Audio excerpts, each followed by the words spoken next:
How to fix Xiaomi phone not receiving phone calls. Hello everyone, welcome to this channel. I'm Emily and I'm here to help you out today. So without any delay, let's get started. So first of all, what you need to do is simply check on your settings of your phone device if you have given the access or if you have the access of the incoming calls or outgoing calls.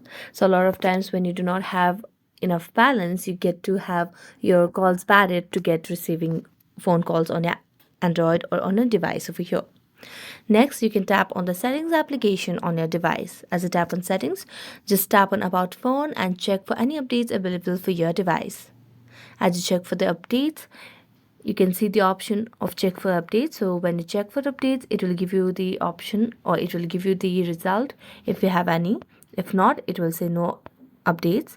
Then you can just make a long press on power button and then tap on reboot and restart the device.